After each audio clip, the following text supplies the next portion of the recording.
Programme के शुरू में जब हम आपका तारुफ करवा रहे थे तो सामिया साहिबा कह रही थी कि ये बड़े पक्के हैं। किस चीज़ के पक्के हैं भाई आप?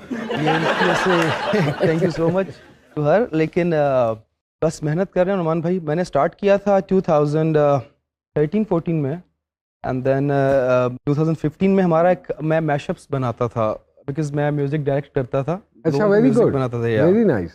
सो एक दिन ऐसे ही कुछ सोचा कि यार कुछ खुद भी करते हैं, खुद गा सकते हैं।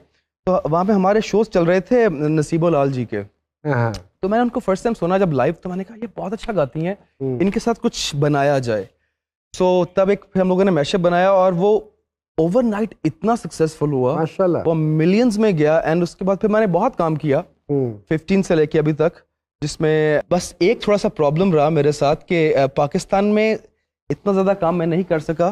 किया पाकिस्तान से ही, बट लोग मुझे मोस्टली इंडियन समझते थे। इवन जब मैं कभी भी जाता था कहीं पे तो उनको बताता था कि यार वो फलाना लड़का आ रहा है, अच्छा वो पाकिस्तानी है। तो मुझे ये बड़ा हैरत होती थी यार कि और कोई इसका पर्टिकुलर रीजन कि क्यों समझते थे? बिकॉज जो मैंने म्यूजिक अपना स्टार्ट किया वो इंग्लैंड की कंपनी थी मूवी बॉक्स। अच्छा, वहां से स्टार्ट किया। अच्छा। उसके फौरन बाद मुझे एक इंडियन कंपनी थी देसी म्यूजिक फैक्ट्री, उसने साइन कर लिया। अच्छा, उसके बाद जब तक मैं पाकिस्तान में अपना लॉन्च करना, अभी वो रिसेंटली मैंने अभी एक पाकिस्तानी कंपनी के साथ काम किया है, तो अब कुछ लोग जान गए हैं कि नहीं भाई लड़का हमारा ही है, पाकिस्तान का ही है। माशाल्लाह, माशाल्लाह। और फिर एज ए म्यूजिक डायरेक्टर मैंने राहत फतेह अली खान साहब के लिए ट्रैक्स बनाए एक दो। राहत साहब के लिए कौन कौन सा ट्रैक बनाया, कुछ बताएं? एक गाना था, वो एक मूवी का गाना था, वो आई थिंक अभी तक अटका पड़ा है, मुझे अभी तक उसका पता नहीं चला कि उसकी वजह से। वो बहुत खूबसूरत गाना था, मैं आपको गा के जरूर सुनाता अगर वो अभी तक आ गया होता। अच्छा, अभी तक आया नहीं है वो गाना। थोड़ा सा गुनगुना देंगे वही गाना अगर निकल गया तो नहीं निकलने दूंगा। वो गाना तो सर साज कहाँ, आवाज कहाँ, हमदम कहाँ, हम साज कहाँ, नजर तुम्हें देखने को तरसे, नैना बिन बादलों के बरसे।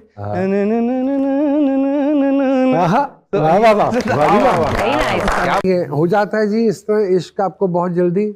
नहीं, जल्दी नहीं होता, टाइम लेते हैं, देर पा होता है। और देर पा होता है, फिर वो सच्चे वाला होता है प्रॉब्लम। और आपने इश्क के ऊपर ये गाना भी गा छोड़ा, बिल्कुल है ना? बिल्कुल।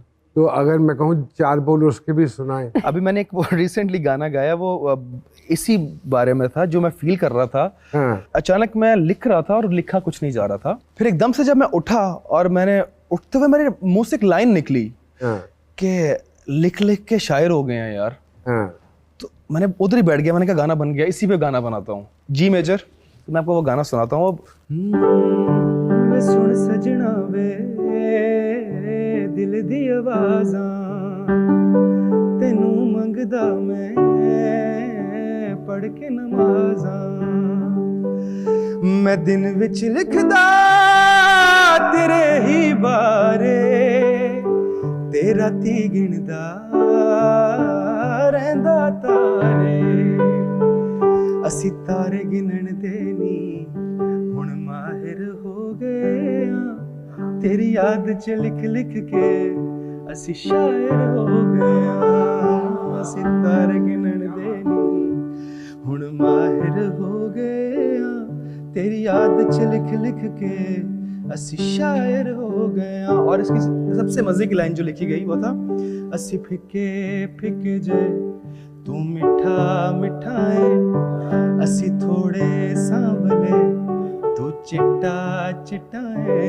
हुस्न तेरा है वांग बहारा, ते वाल तेरे ने तिले दियां तारा, ते नैन तेरे ने दो तलवारा, असी लुकदे छुपदे भी अज जाहिर हो गए हां, तेरी याद च लिख लिख के असी शायर हो गए। बहुत प्यारा, क्या बात, थैंक यू। क्या बात। वेलकम बैक टू जी सरकार। अगर मैं ये कहूँ कि आपकी मोटिवेशन नसीबो लाड साहिबा हैं तो ये गलत बात नहीं होगी फिर? बिल्कुल गलत बात नहीं है, बल्कि मेरे लिए जितने अच्छे पाकिस्तान के या दूसरे मुल्क के भी अच्छा काम करने वाले हैं वो मेरी मोटिवेशन ही है। किस किस के साथ काम कर चुके हैं? मैंने ऑलमोस्ट पाकिस्तान में सबके साथ काम किया है as a music director, as a singer Shazia Manzoor ji के साथ, नसीबो लाल जी के साथ, और तो साथ ही इसका मतलब है कि फरमाइश की कर ही दे एक वो अच्छा सा गाना जो आप समझते हैं जो मैं नहीं गा सकता, वो वाला जो आप नहीं गा सकते। जो वो मुश्किल जो गाना। नसीबो साहिबा के साथ आपने गाया था, जी जी जी, तो अगर मैं कहूँ उसकी दरखास्त करूँ को 2-4 लाइनें वाह, उसकी हो बिल्कुल। जाए। का एक पार्ट सुनाता हूँ आपको, वो था अब स्केल देंगे जरा, बी माइनर का। गल हक सच करदा मैं झूठा नहीं जरा भी, जे कोई बन जावे यार ओनू करीदा खफा नहीं, उतों दिल किसे दा कदे तोड़ी ना जरा भी, क्योंकि दिल विच वसदा यार खुदा वे माही घर आ, वे माही घर आ, वे माही घर आ, वे माही घर आ।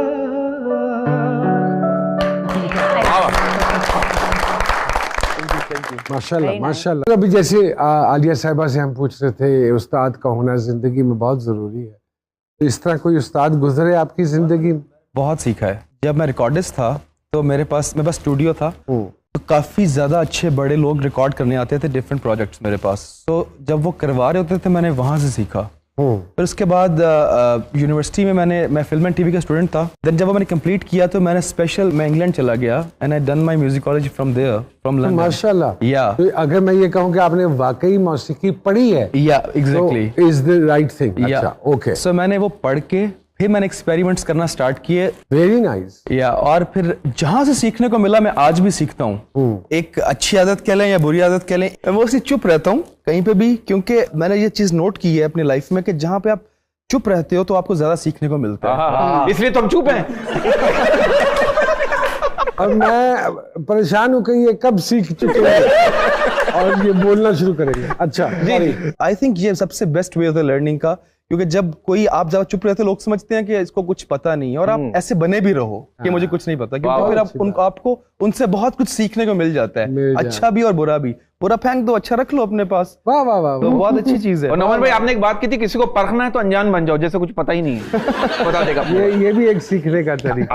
वाह वाह, बिल्कुल। नफसियाती लोगों से पाला पड़ा इस फील्ड में? एक्चुअली नफसियाती मुझे लगता है कि लोग इस वजह से हो जाते हैं बिकॉज काम ज्यादा उनके मुताबिक चीजें नहीं हो रही होती। मैंने देखा मैडम कुछ लोग नफसियात की किताब पढ़ते पढ़ते ना बंद कर देते हैं, कहते हैं आधी से ज्यादा निशानियां तो मुझ में ही है, रख देते हैं, नहीं पढ़ पाते हैं। नहीं, इतने नफसियात की हमारी फील्ड में हमने देखा है। तो कह रही हमारे एक डाकिया भाई हैं और वो किसी ना किसी का पैगाम लेकर आते हैं सरमद साहब, और फिर हमारी कोशिश होती है कि वो हमारे प्रोग्राम में पढ़ के सुनाए और हमारे प्रोग्राम की वसादत से वो मैसेज वहां पहुंचे जहां उसको पहुंचना है। तो अगर आपकी इजाजत हो तो मैं बुलाऊं? प्लीज जी आइए डाकिया साहब।